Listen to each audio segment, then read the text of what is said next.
So for the rhythm thing, I'm going to write out a hemiola for you, which was this one. That one. But we're going to do it in a very specific way. I'll write it on the graph paper. But this exercise, again, we're splitting our quarter note. Here's our quarter note. We're going to split it into 3s and 4s. And really, we're just going to go back and forth. But there's 2 ways to play the 3. So first, you do it together. Just this is quarter notes, right? So this is your quarter note. And then we'll go to your triplet, 8th note triplet. Go back and forth between those 2, right? And then the next one would be your shuffle rhythm or your swing rhythm, which would be the 1st and 3rd beat of the triplet. So 1, 2, 3. So be able to go from this to here, and then back. Just think of, random combinations, but very solidly going back and forth between those. Then the difficult one is you're switching gears to 4 beats, which would be your 16th notes. So you're going to go 1, 2, 3, 4, 1, 2, 3, 4, 1, 2, 3. And then quarter note, and then triplet, 4. That's the hardest thing to do. Once you can do this reliably and solidly, then you can go shuffle.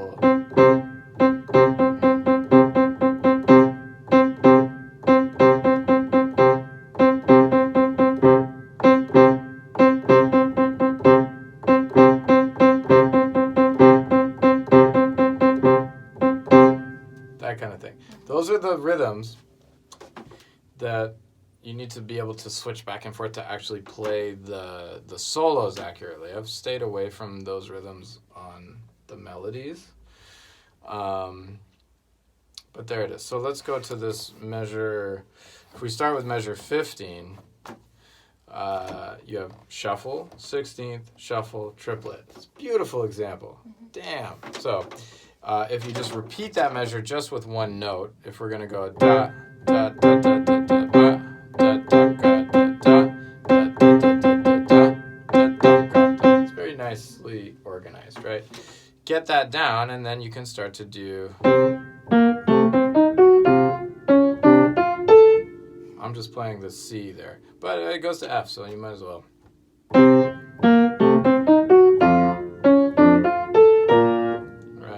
Just right. Then that next one, that's back at measure 15. Oh, that's line 14. That's not measure. Anyway, line 13 now. We have a quarter, 16ths tied to an 8th. So the best way to practice that is to eliminate the tie first. So you have quarter, 16ths, shuffle, shuffle. So that would be 1, da da da da da da da da bum, da da da da da da da, right?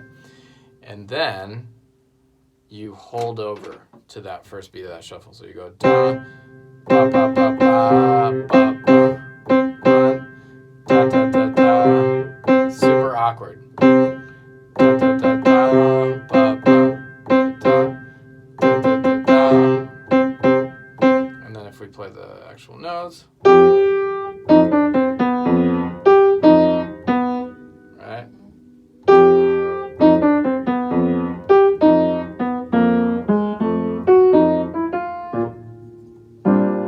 Okay. Questions on that? No, it really helps. The bass really helps because it's a count. It's almost like a chain because it goes. You hit that and then you hit that.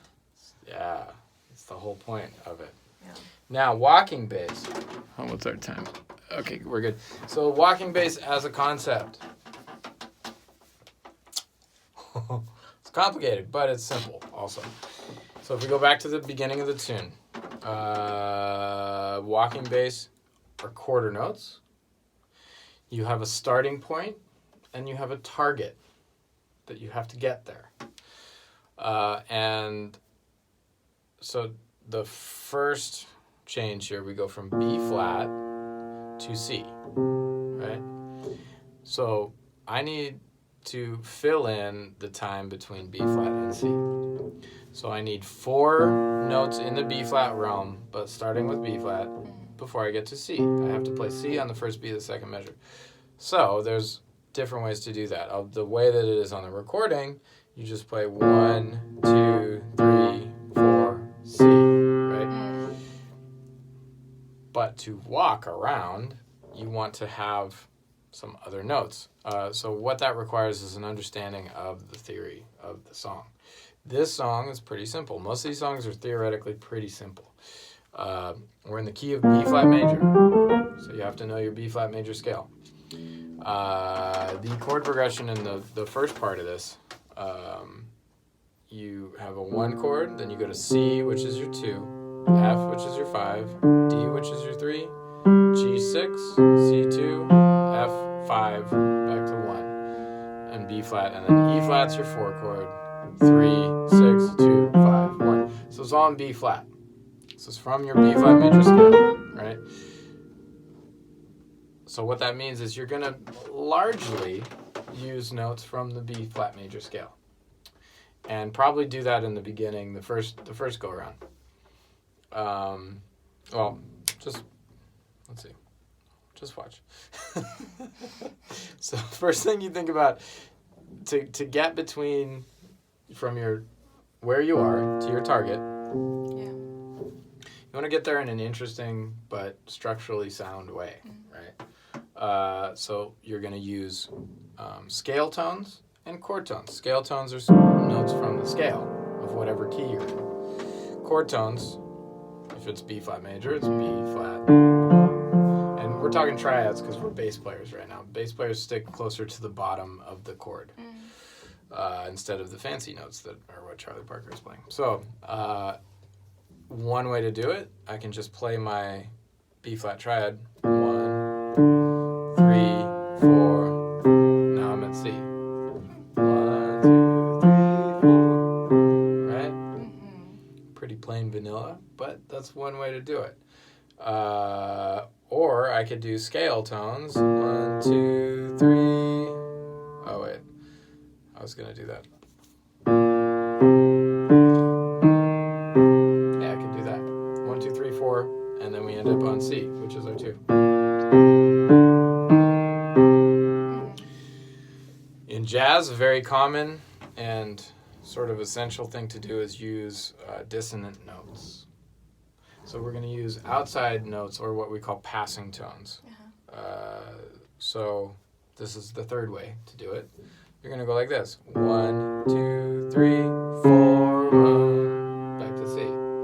1, 2, 3, 4, 1. That's my favorite, most jazz kind of thing to do. I could go down. 1, 2, 3, 4, 1. Another way to do it. And I'm using chord tones, by the way. That's a B flat major. B flat, F, D, and then I noticed that I strategically did that so that it's there. Or another inversion. I go B flat, F, D, do. Okay. Those are all the same. So if I go like this, what?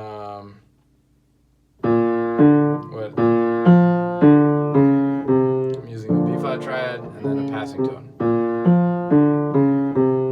Or I can go. Or I can go. Does that make sense? So I'm just carving a path from where I am to the next part. So what I suggest is writing a few of these bass lines out. Like, you gotta write them out and then sit back and listen to them and look at them and analyze them and all that. So then, now we're going from C minor to F major, but now, first beat is C, I have one note before my F, so I just have to choose a note. What's it gonna be? Is it gonna be a scale tone? Is it gonna be a chord tone? Or a chromatic tone? Chromatic or passing, chromatic / passing. So, if it's a chord tone, I know this is my chord, C minor. So I can go C, E flat, F. That's also a scale tone. I could do, that's a scale tone. I can approach it from above. That's a scale and a chord tone. Or I can do the chromatic thing. Or from below. Right? So these two notes are not in the scale. They're dissonant, but you want that sometimes, like pepper. Put a little spice in there. And that's when you're composing a bass line. It's a balance. You're in the key, but you're also giving it a little spice. Mostly well, no, I'm not even going to say that, but a lot of the time the spicy note is the one right before. It's tension release, right? So it's tense right before the chord change. So an example of a bass line, that whole first line, B flat, 2, 3, chromatic down to C, chromatic up to F. And then my next note is D, and I have one note to get down to the D, so I'm just going to do, since I already did a spicy note there, I'm going to bring it back a little bit. So B flat, 2, 3, passing, F, scale. But you notice the scale tone is also chromatic. So you got 2 for 1 sometimes. I could also do B flat, chromatic above, scale from below to the D. Does that make sense? Yeah. So either chromatic, so we got scale, chord tones, and chromatic tones. Yeah. Compose some. See if it sounds like jazz.